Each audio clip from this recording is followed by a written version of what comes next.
हरियाणा के चुनाव इस बार काफ़ी दिलचस्प है। हमारे साथ इस वक्त बात करने के लिए रणदीप सुरजेवाला हैं।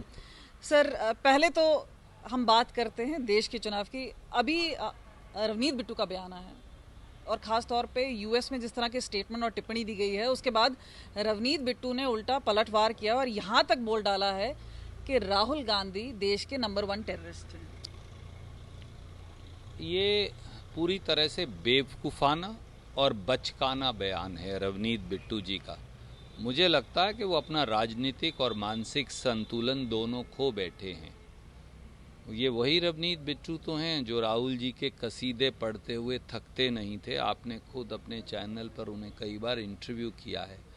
पर कभी भी चापलूसी में इतना संतुलन नहीं खोना चाहिए कि वो बिल्कुल ही बचकानी बात लगे।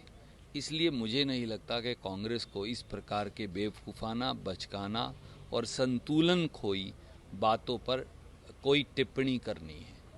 एक और बड़ा डेवलपमेंट है, वो है अरविंद केजरीवाल का। अब इंडिया अलायंस भी है, तो उनका जो रेजिग्नेशन है और कहा कि 2 दिन बाद वो रिज़ाइन कर देंगे, किस तरह से देखते हैं और क्या एक बड़ी हलचल है इससे? मेरी कोई ऐसा विषय जानकारी में है नहीं, पर कुछ भी होगा तो पार्टी औपचारिक टिप्पणी करेगी। मैं वैसे भी इसके लिए अधिकृत नहीं, क्योंकि मेरा तो सारा फोकस हरियाणा के चुनाव पर है। चलिए फिर हरियाणा के चुनाव की बात करते हैं। यहाँ पे जो दावेदारी है, हम कांग्रेस वर्सेस बीजेपी की बाद में बात करेंगे, लेकिन सबसे पहली बात है कि अनिल विज ने खुद को अपने आप के लिए पेश कर दिया है एक बड़े दावेदार की तरह कि वो मुख्यमंत्री का चेहरा होंगे। उनकी पार्टी है, वो जाने, हम क्यों खाम ख्वाह में उन पर उनके बारे में बौद्धर करें। हाँ, लोगों ने ये फैसला किया हुआ है कि बीजेपी की 10 सीट आने वाली नहीं है।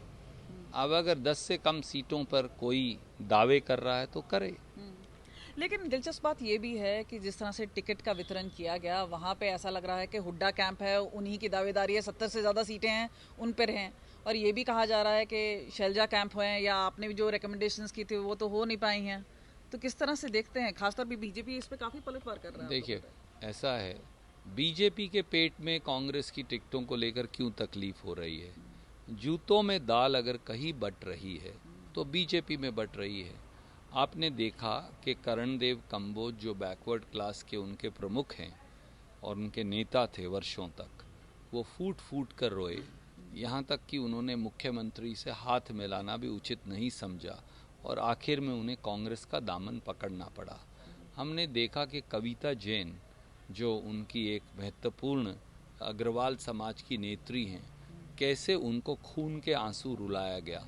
हमने देखा कि एक और साथी हमारे वाल्मीकि जो बीजेपी के नेता हैं, उनको किस प्रकार से बेइज्जत किया गया। और हद तो तब हो गई जब पंडित रामविलास शर्मा, जिन्होंने 30 साल बीजेपी का झंडा लेकर अकेले ही संघर्ष किया, आज उनको भी दूध में से मक्खी की तरह फेंक दिया गया। तो समस्या अगर कहीं है तो वो बीजेपी में है, कांग्रेस में नहीं है। उन्हें बोलिए वो खुद के पेट की तकलीफ अगर ठीक करना चाहते हैं तो डॉक्टर से दवा लें, हमारे बारे में टिप्पणी मत करें। पर एक टिप्पणी जो कि और बवाल में है, वो है जयप्रकाश जी की। जिस तरह से उन्होंने लिपस्टिक के ऊपर और बाकी सारे, श्वेता दल ने उसके ऊपर बयानबाजी भी की है, किस तरह से देखते हैं? मैंने ऐसी कोई टिप्पणी देखी नहीं, पर एक बात समझ लें कि किसी व्यक्ति को भी, वो कांग्रेस में हो, बीजेपी में हो, किसी महिला के बारे में कोई अपशब्द कहने का अधिकार नहीं।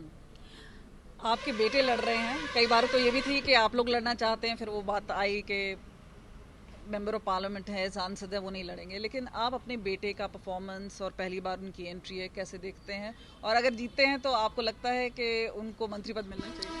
देखिए, हर चीज़ का निर्णय पार्टी करती है। मैंने तो साफ तौर से तब भी कहा था आपके चैनल पर कि ये निर्णय पार्टी करेगी कि मैं चुनाव लड़ूं या ना लड़ूं। राहुल गांधी जी इसका निर्णय करेंगे और जो वो निर्णय करेंगे हमें स्वीकार्य होगा।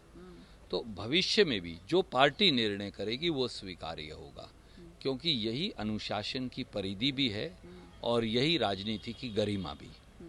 लेकिन ये बात भी हकीकत है कि जो बोला जा रहा है कि जो टिकट वितरण हुआ है, कहते हैं कि आप अपने समर्थकों को केवल 2 सीट ही दिला पाए, तो ये आपको लगता है कि कहीं ना कहीं एक इंडिकेशन है?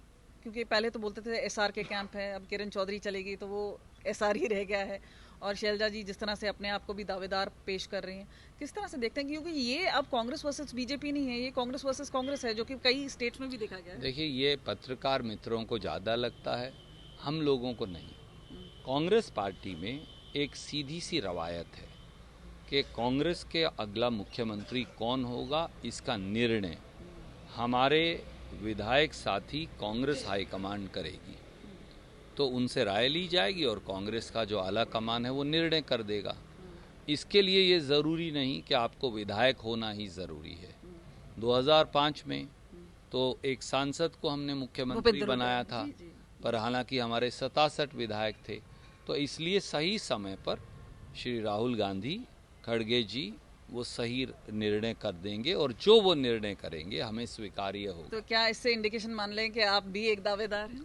देखिए, मैंने जैसे कहा, कांग्रेस के जो हजारों साथी हैं उनमें से कोई भी 2 या 3 लोग ही क्यों, क्या ये केवल रणदीप या शैलजा जी या हुड्डा जी, हम तीनों की बपोती है क्या?